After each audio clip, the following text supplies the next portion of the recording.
Hello everyone. In this video, we will study about the first chapter of Human Geography textbook, that is the Human Geography, Nature and Scope. So before studying Human Geography, we should know about the definition of geography. As far as the term geography is concerned, it is made up of two words. First, geo and graphy. Geo means earth, graphy means writing or description. Thus, geography is, we can say, description of the earth. Okay. Now, geography is a systematic study of spatial variation on the surface of the earth. What does it mean? Spatial variation, it is the key word in this definition. Spatial variation. Spatial means space, related to space or an area on the earth's surface, and variation, differentiation. So we can say that geography is the study which studies differentiation that occur over the surface of the earth from one place to the another place. That is called the geography. Now, students of geography reason. They ask, what question? Why landforms and other features of Earth's surface differ from one place to another? As we said in the previous line, they differs. Now, why they differ? And why environment changes and human activities vary from one place to another place? If we observe the whole world, the human activities throughout the whole world is not identical. They are different. In some countries, more people are doing agriculture, but in some countries, more people are engaged in industrial activities. Or maybe in some areas of the country, people are engaged in services sector. So it means human activities vary. Some place has good transportation facilities, but some place have rugged topography, so they are not able to develop the road transportation. So there are many examples for this. Now the question is, why this happened? So this is the question which is answered by geography. Why? Geography seeks to understand where things are found, why they are there, and how they develop and change over time. So geography always discuss about three. Geography will answer you of three questions. First, where, then why, and third one is how. Geography will give you the answer of these three. If you have any question regarding the earth's surface, the whole world, geography will answer you where, why, and how. Then geography also have the aspect of time, that is temporal study. For example, suppose for 10,000 years ago, what was the climate of India or the whole world, and what is the present climate of India? So that difference, what was earlier and what is now, that difference is also explained by geography. So this is also a temporal study. Now, new dimensions of geographical studies. Geography studies the earth as home for human beings. Home for human beings means we all are living on earth's surface. We all live on earth's surface. Then earth is just like a home for us, and we must know everything about home. Just like we know that how many rooms are there in our home, and with what things our home is being constructed, and everything, the surrounding of our home, the many things. It means we must know about the everything for our home. Then the difference of opinion or disputes on the subject matter of geography is as follows. So many scholars, some scholars have different views from the other scholars. So what? First question is, should geography search for laws and theories, or it should be a descriptive subject? So some group of scholars argued from the other scholars that what should be the approach of geographical studies? Should it be a law making subject, or it is a theory, it is a descriptive subject? I'll tell you, law making subject, law or theory making subject is a pure science subject, just like a physics. Physics is a law making subject. For example, Archimedes law. Archimedes law is applicable in the whole world. It is a universal law. And descriptive subject is a psychology. Psychology is a descriptive subject. It has no universal laws, because it is about perception of people, which may change from one place to another place, from one person to another person. So, but as we concerned about geography, it is a more or less descriptive subject. However, it has law and theories also, but that laws and theories are generally subjective in nature, which may vary from one to another area. Now, second question is, should its method of study be regional or systematic? Regional or systematic study we will study later in this chapter. For instance, I will tell you, regional studies, in the regional studies we study the many elements for a particular region. For example, if we study many things about Andhra Pradesh, for example, agriculture, industries, forest, water resources, so this will be called as regional study of Andhra Pradesh. Then systematic study. So in systematic study, generally we take one element and study it throughout the whole earth.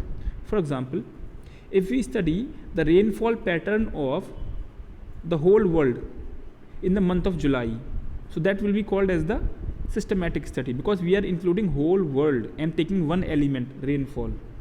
So this is the systematic or regional. Now, the physical and human geography are two separate branches of geography, but at present they are considered as inseparable. They are two branches, physical and human geography, but at present they are very mixed.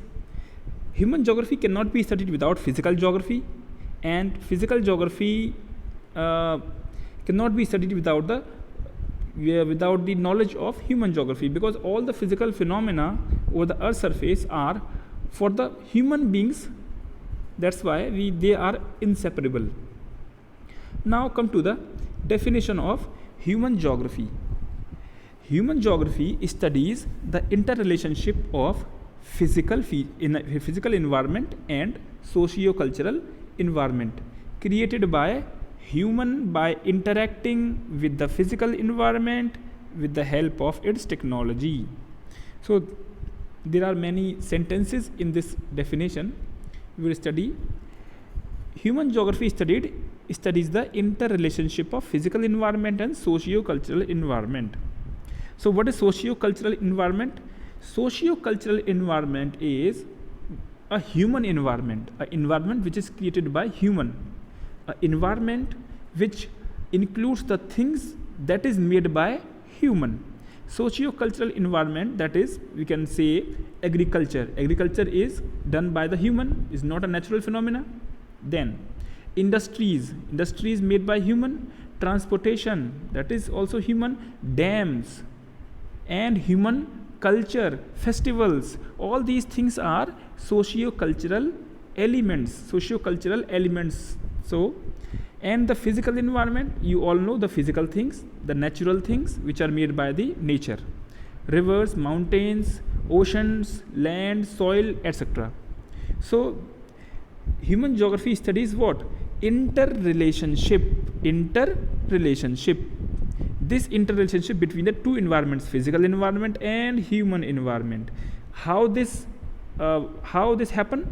By created by human by interacting with the physical environment. Now human is interacting with physical environment with the help of technology. Human is interacting with physical environment. It means human is using the physical environment. For example, various tribes, their tribe depend on the natural things. Even men, we all are depend on the natural things for our survival. So we are interacting with the physical environment with the help of technology. Now it means we are taking the help of our technology.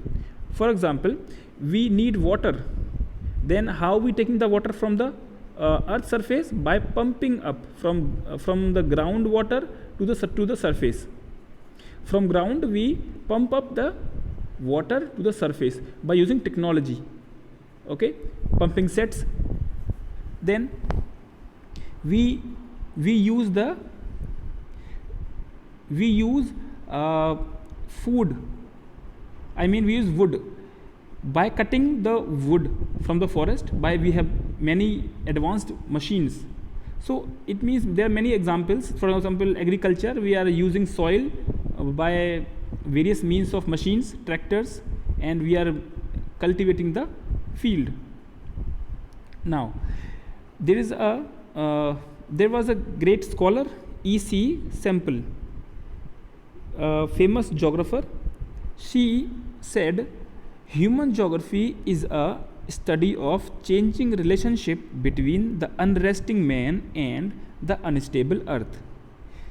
That is a very beautiful definition. You can understand this. The changing relationship, it means this relationship is being changing. It's not a constant relationship.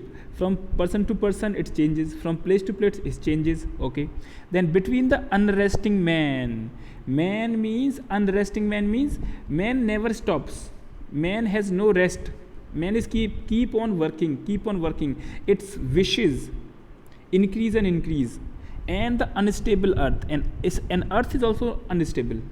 Earth is not still, earth is keep on moving. It is a dynamic elements. Water, air is dynamic, climate is dynamic, and everything is in motion on the earth surface. So the definition क्या है?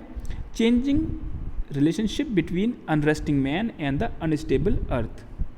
Now there are two types of environment: physical environment and human environment, which we have discussed in the earlier this video. Physical environment and human environment. Now element of physical environment includes element like relief features. Relief features means mountains, plateaus, plains. It means the topography, the type of landforms, that is called relief features. Soil, climate, water, natural vegetation, wildlife, minerals, all are the elements of physical environment, because these elements do not require the human involvement. They evolve by themselves, by nature. So that's called physical environment. Then comes to the elements of socio-cultural environment. Now see houses, villages, cities, network of roads, railways, industries, agriculture, ports, commodities, etc. These are the element of physical environment. Elements of socio-cultural environment, because these are made by the human. Now interaction between physical environment and socio-cultural environment. We create physio-cultural elements using resources of physical environment and also changing the physical environment. We discussed this also earlier in this video. Physio-cultural elements using resources of physical environment. For example, agriculture में what we do? We use physical environment. What physical environment we use? Soil is a physical environment thing, we use soil. Water is also a physical environment thing, we use water. And what? And many things we use in, just like rainfall is also a element of physical environment. Now we create physico-cultural elements which is include physical as well as cultural. So elements using resources from physical environment and also changing the physical environment. Now we changes also the physical environment. How? For example, dense forest in Singapore 200 years ago nowadays has been transformed into settlements of high buildings. Now we have changed the physical environment. Earlier it was forest area, but now human with its technology has changed the nature. That is called the change. Human is being affected by nature, and human also affect the nature. Now physical environment has also affected by the life of human beings. As I stated earlier, the physical environment has also affected the life of human being. Physical environment affect the life of human being, and life and the human being also affect the physical environment. Now nature and human is inseparable. Both are complementary to each other. Human depends on nature for his life supporting things like water, air, food. All those natural things will be useless in the absence of human, in the absence of life over the surface. So we can say that both are the inseparable. Now naturalization of humans and humanization of nature, that is the most important question of this chapter, which may come in your exams. Naturalization of humans and humanization of nature. It can be described as the effect of nature on human. That is the what? Naturalization of human, effect of nature on human, and humanization of nature means what? Effect of human on nature. In the beginning, man had limited capacity to change the environment, cutting trees with stone axe. But today man can clear several hectares of forest and can change it into agricultural land in a day using modern machines. So now human has technology, human can develop its life rapidly with the help of technology. Technology indicates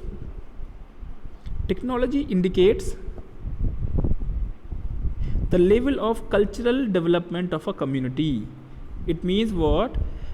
If technology is high, we can say that technology is developed. We can say that the cultural life of human will be developed. For the development of technology, the knowledge of nature is very, very essential, because we can say that invention is the mother of need. Need is the mother of invention. Okay, whatever. So this is the thing, that knowledge of nature must be there for developing technology. For example, fire was discovered after the knowledge of friction. If we did not have the knowledge of friction, we could not be able to develop fire. Then heat, after working the mystery of DNA, much disease can be controlled. This is the wrong. Heat is not there.